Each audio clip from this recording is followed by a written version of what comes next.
Online ক্লাসে সবাইকে স্বাগতম। আজকে ষষ্ঠ শ্রেণীর বিজ্ঞানের দ্বিতীয় অধ্যায় নিয়ে আলোচনা করব এবং অধ্যায়ের নাম হচ্ছে জীব জগৎ। তো জীব বলতে আমরা কি বুঝি? সাধারণত জীব জগৎ, জীব বলতে আমরা সাধারণত বুঝে থাকি যেগুলো হচ্ছে লিভিং, যার হচ্ছে জীবন আছে, ঠিক আছে, যেটা হচ্ছে জীবিত, সেটাই হচ্ছে জীব। তো এখন এই জীবের যে জগৎ, জীবকে আমরা কিন্তু প্রথমত দুই ভাগে ভাগ করতে পারি। একটি কি, একটা হচ্ছে উদ্ভিদ, উদ্ভিদ, তাই না? জীবের মধ্যে কিন্তু দুই ভাগে ভাগ করা যায় জীবকে, একটা হচ্ছে উদ্ভিদ, একটা হচ্ছে কি, প্রাণী। উদ্ভিদ আর প্রাণী। তো জীবকে আমরা কিন্তু সাধারণত দুই ভাগে ভাগ করি, একটা হচ্ছে উদ্ভিদ আর প্রাণী। তো তোমাদের অ্যাসাইনমেন্ট যেটা দেওয়া হয়েছে, অ্যাসাইনমেন্টের অধ্যায় কিন্তু দ্বিতীয় অধ্যায় থেকে কোশ্চেন করা হয়েছে। তো এই জন্য আজকে আমরা দ্বিতীয় অধ্যায়টাই শুরু করছি। তো দেখো, দ্বিতীয় অধ্যায় শুরুতে প্রথমে কি আছে? জীব জগৎ। জীব জগতে কয়েকটা ছবি আছে, দোয়েল পাখি, টেবিল, মশা, গ্লাস, পেন ইত্যাদি। তো এর মধ্যে কিন্তু আমরা ভাগ করতে পারি খুব সহজেই ছবি দেখেই, যে এটার মধ্যে কোনটা হচ্ছে জীববস্তু বা জীব আর কোনটা হচ্ছে জড়, তাই না? তো জীব আর জড় এই দুইটাকে কিন্তু আমরা দুই ভাগ, মানে দুই টাইপে ভাগ করতে পারি। দেখা যাচ্ছে যে এই পাখি যাদের জীবন আছে আর কি, তাদেরকে আমরা বলতেছি কি, জীব।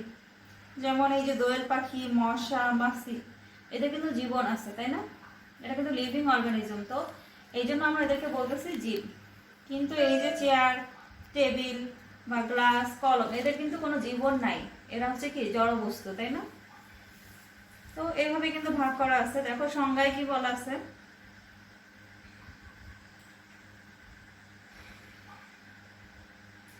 সংজ্ঞায় বলা আছে, দেখো, যাদের মধ্যে যাদের জীবন আছে তারাই জীব, তাই না? তাদেরকে জীব বলা হয়। প্রকৃতিতে বিভিন্ন ধরনের জীব আছে, যেমন উদ্ভিদ, মানুষ, গরু, ছাগল, মাছ, পাখি ইত্যাদি।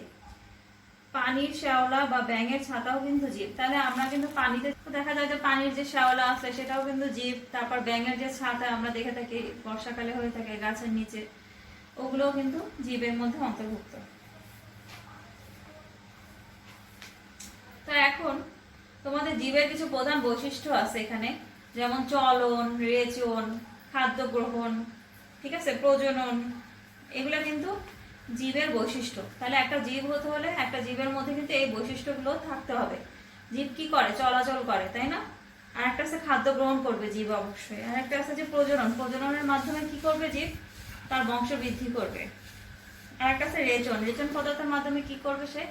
দেহের যে বজ্র পদার্থগুলো আছে সেগুলো কিন্তু বাইরে, দেহের বাইরে নির্গত করবে। তেমনি আছে অনুভূতি। ধরো একটা জীবকে যদি আমি টাচ করি বা আঘাত দেই, তাহলে কিন্তু সেই জীবটা ব্যথা পাবে। তারপর শ্বাস প্রশ্বাস গ্রহণ, বৃদ্ধি, জীবটা কি হবে? ধীরে ধীরে বৃদ্ধি পাবে, বড় হবে। তারপর হচ্ছে অভিযোজন, জীব কি করবে? যে কোনো পরিবেশে কিন্তু খাপ খাওয়াতে পারবে। এখন আমরা জীব জগতে শ্রেণীবিন্যাস করব। জীব জগতে শ্রেণীবিন্যাস এখানে দেখা আছে কত সালে? 1978 সালে একজন সায়েন্টিস্টের নাম আছে। 1978 সালে কে সায়েন্টিস্টের নাম? মার্গুলিস। এই মার্গুলিস কি করেন? মার্গুলিস এবং হুইটেকার দুইজন সায়েন্টিস্ট।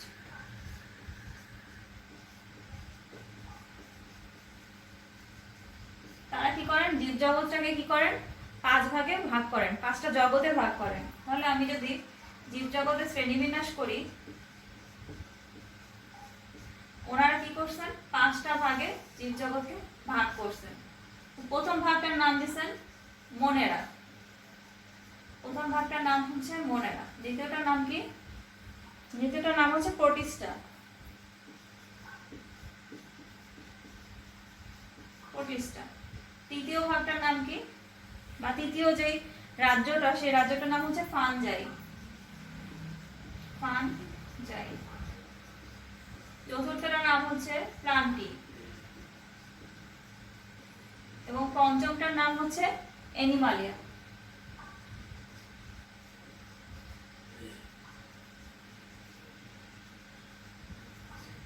এখন আমরা সব রকম রাজ্য, এখানে যে 5টা রাজ্যে ভাগ করা হয়েছে এবং 5টা রাজ্য সম্পর্কে তাদের যে একটু বৈশিষ্ট্য সম্পর্কে একটু সংক্ষেপে জানবো। আমরা যত বড় ক্লাসে উঠবো তত কিন্তু এই বৈশিষ্ট্যগুলোর সংখ্যা বাড়বে এবং এই জানার পরিমাণটাও কিন্তু বাড়বে।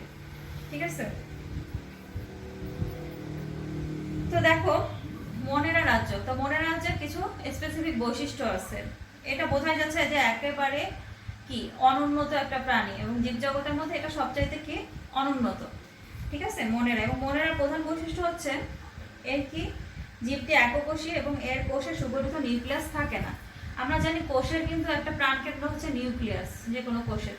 তাহলে যখনই ওই কোষের নিউক্লিয়াসটা থাকে না, তার মানে কি ওই প্রাণীটা বা ওই জীবটা কিন্তু অতটা ডেভেলপ হতে পারে না। তো এই ইয়েটা কি একদম কোষটা কেমন, কোষটা একেবারে কি বলবো, কোষটা ডেভেলপ না একেবারে, এটার মধ্যে নিউক্লিয়াসই নাই এবং এটা কি এককোষী। আমাদের প্রাণী দেহ যারা আমরা আছি, মানুষ বা গরু ছাগল, এরা কিন্তু উন্নত শ্রেণীর প্রাণী এবং আমরা কিন্তু বহুকোষী প্রাণী। আমাদের দেহে কিন্তু কোটি কোটি কোষ আছে, কিন্তু এদের কোষটা কি একটা সিঙ্গেল কোষ দিয়ে এদের দেহ গঠিত। এরা খুবই ক্ষুদ্র, অণুবীক্ষণ যন্ত্রের সাহায্যে ছাড়া দেখা যায় না। এরা কি খুবই ক্ষুদ্র। এটা কিভাবে দেখতে হবে এদেরকে? অণুবীক্ষণ যন্ত্রের সাহায্যে দেখতে হবে, তাই না? খালি চোখে কিন্তু আমরা দেখতে পারবো না। তো এদেরকে দেখতে হলে কি হবে? মাইক্রোস্কোপ বা অণুবীক্ষণ যন্ত্র দরকার।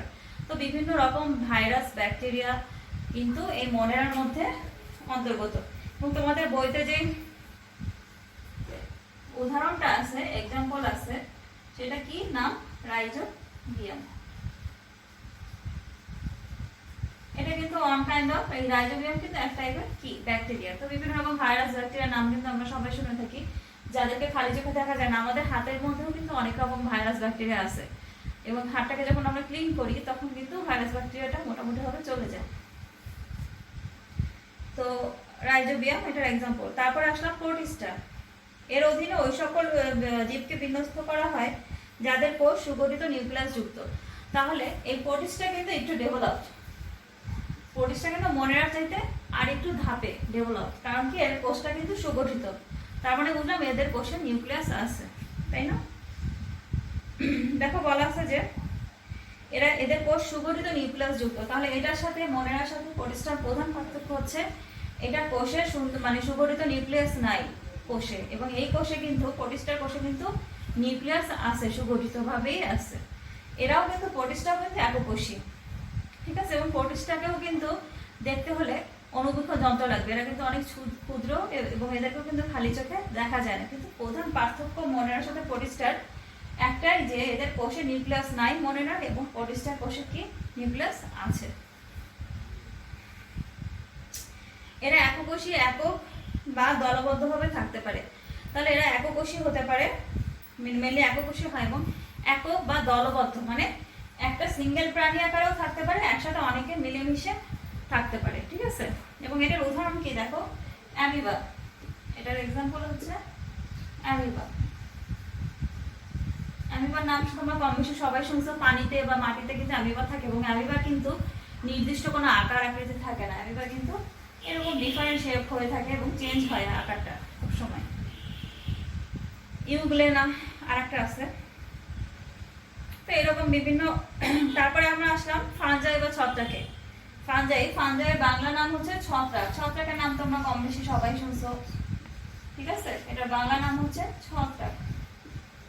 তো এই ছত্রাক কিন্তু কোথায় হয়? দেখবো যে একটা পাউরুটি যদি অনেকদিন বাইরে ফেলে রাখি, তাহলে কিন্তু ওর গায়ে, বডির উপরে সাদা সাদা কি হয়, তুলার মতো কিন্তু জন্মে থাকে, একদম মানে ধোয়ার মতো, তুলার মতো। তো ওগুলো কিন্তু ছত্রাক। তো পাউরুটির ছত্রাকের কিন্তু আলাদা নাম। তেমনি আমরা যদি কমলা লেবু বা লেবু, যদি বাতাবি লেবু যদি খুলে রেখে দিই, কেটে ফলায় রাখি কয়েকদিন, তাহলে কিন্তু ওগুলোর গায়ে কিন্তু দেখবো যে সাদা সাদা তুলার মতো ছত্রাক হবে।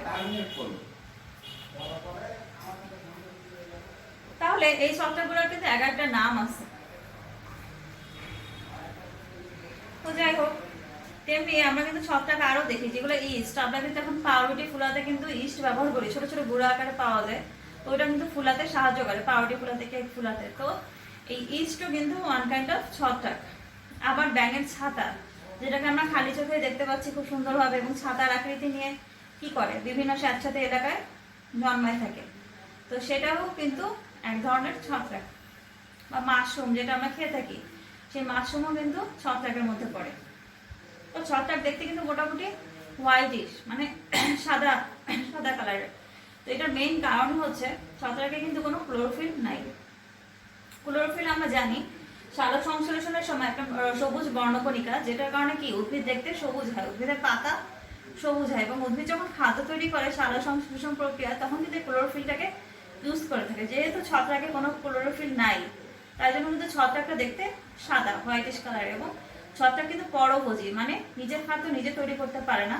এই জন্য অন্য কোনো জীবের উপরে বা অন্য কোনো প্রাণীর উপরে থেকে কিন্তু বংশ বিস্তার করে বা খাদ্য গ্রহণ করে থাকে। দেখো এদের বৈশিষ্ট্য কি, এদের দেহে সুগঠিত নিউক্লিয়াস থাকে। তাহলে ছত্রাকের দেহে কিন্তু কি আছে, সুগঠিত নিউক্লিয়াস আছে।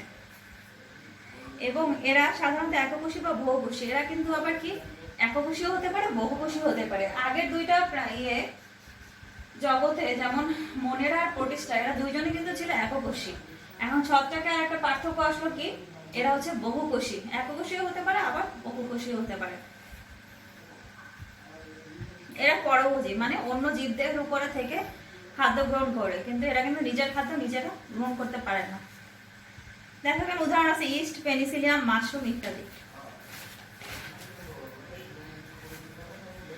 এরপরে আমরা আসলাম রাজ্য 4-এ। রাজ্য 4-এ কি আছে, প্লান্টি। প্লান্টি শব্দটা আসছে কিন্তু প্লান্ট থেকে। এই প্লান্ট মানে কি, প্লান্ট মানে কিন্তু উদ্ভিদ। প্লান্ট মানে হচ্ছে উদ্ভিদ, তাই না? আমরা সবাই জানি। তো এই প্লান্ট থেকে কিন্তু প্লান্টি আসছে। তো আমরা বুঝতে পারছি এই প্লান্টি রাজ্যের মধ্যে কিন্তু সমগ্র উদ্ভিদ জগৎকে বলা আছে। দেখো এদের বৈশিষ্ট্য, এরা কিন্তু কি হবে, এরা কিন্তু স্বভাবত এই ফাঞ্জাই থেকে আরেকটু ডেভেলপড হবে, তাই না? দেখো বলা আছে এরা সাধারণত নিজেরা নিজেদের খাদ্য প্রস্তুত করতে পারে। কারণ কি, এরা দেখতে সবুজ এবং এদের দেহে সালোক সংশ্লেষণের যে বর্ণকণিকা, যেটা বলছিলাম রঞ্জক পদার্থ, নাম কি ক্লোরোফিল, সেই ক্লোরোফিলটা কিন্তু আছে। তো এটাই কিন্তু ছত্রাকের সাথে ওর কিন্তু প্রধান পার্থক্য প্লান্টের, তাই না? দেখো তো এই প্লান্টের মধ্যে আমরা বুঝতে পারতেছি যত রকম উদ্ভিদ আছে, সবুজ কালারের ধান আছে, তোমার গম আছে, তারপরে তোমার বড় বড় আম, জাম, কাঁঠাল, কলা, লিচু, যত রকম গাছ আছে যেগুলো সবুজ, সবই কিন্তু এই প্লান্টের মধ্যে অন্তর্গত। দেখো নিজেদের হাতে নিজেরা প্রস্তুত করতে পারে, তাই এরা সবুজই। তাহলে ছত্রাক এবং ফান্ধে এবং প্লান্টির প্রধান পার্থক্য কি, ফান্ধে হচ্ছে পরভোজী আর ছত্রাক প্লান্টি হচ্ছে কি স্বভোজী, মানে সমানে নিজ, তো নিজের খাদ্য নিজে প্রস্তুত করতে পারে। তাহলে আমরা জানলাম যে ছত্রাক আর প্লান্টির মেইন পার্থক্য কি, এরা হচ্ছে ছত্রাক হচ্ছে পরভোজী আর প্লান্টি হচ্ছে কি স্বভোজী। কারণটা কি, এদের দেহে ক্লোরোফিল থাকে, প্লান্টির দেহে ছত্রাকের থাকে না। দেন আর একটা আসলো কোষ প্রাচীর সেলুলোজ নির্মিত। উদ্ভিদের কোষ প্রাচীর মানে উদ্ভিদ মানেই তো প্লান্টি, তাই না? তো কোষ প্রাচীর কি দিয়ে তৈরি, সেলুলোজ দিয়ে তৈরি, যেটা হচ্ছে অনেক শক্ত, হার্ড হয়। তো এই একটা পার্থক্য আসলো। যদি আমরা আর একটা পার্থক্য ছত্রাকের সাথে লিখতে চাই প্লান্টির, তাহলে লিখতে পারি যে ছত্রাকের কোষ প্রাচীর কি দিয়ে তৈরি, কাইটিন দ্বারা নির্মিত। ঠিক আছে, গেল। তো এদের কোষ সুগঠিত। দেখো এটা স্বভাবতই এরা সুগঠিত হবে, কারণ এরা কিন্তু ধীরে ধীরে কিন্তু আমরা ক্লাসিফিকেশনে ডেভেলপ পর্যায়ে যাচ্ছি, তাই না? তো এদের কোষ কি সুগঠিত, তার মানে এদের কোষে নিউক্লিয়াস টিউক্লিয়াস যা যা আছে সব আছে, এবং সুগঠিত নিউক্লিয়াস যুক্ত। বলা আছে উদ্ভিদের সবুজ বর্ণকণিকা বা ক্লোরোফিল থাকে, যেটা তোমাদের এতবার বলছি, তাই এগুলো খাদ্য প্রস্তুত করতে পারে। যেমন উদাহরণ ফার্ন, আম, জাম, কাঁঠাল। ফার্ন মানে কি, ফার্নের নাম কিন্তু তোমরা সবাই শুনছো, ফার্ন। ঠিক আছে, ফার্ন এখানে এক্সাম্পল হচ্ছে কি, ফার্ন থেকে শুরু করে আম, জাম, কাঁঠাল, কলা, লিচু যত উদ্ভিদ আছে সবই কিন্তু এর মধ্যে। তো ফার্ন কিন্তু কোথায় আমরা কিন্তু দেয়ালের গায়ে দেখি, যেটাকে আমরা ঢেকি শাক নামে চিনি।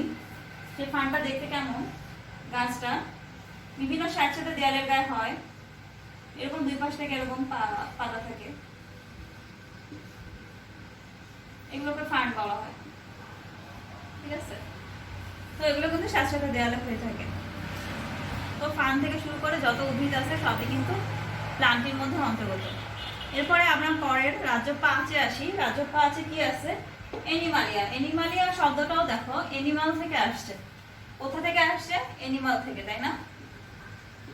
এনিমাল মানেই তো আমরা জানি হচ্ছে কি প্রাণী, এনিমাল মানেই তো জানি প্রাণী, তাই না? তো এনিমালের যতগুলো মানে আমাদের প্রাণীদের যত বৈশিষ্ট্য আছে উদ্ভিদ বাদে আর কি।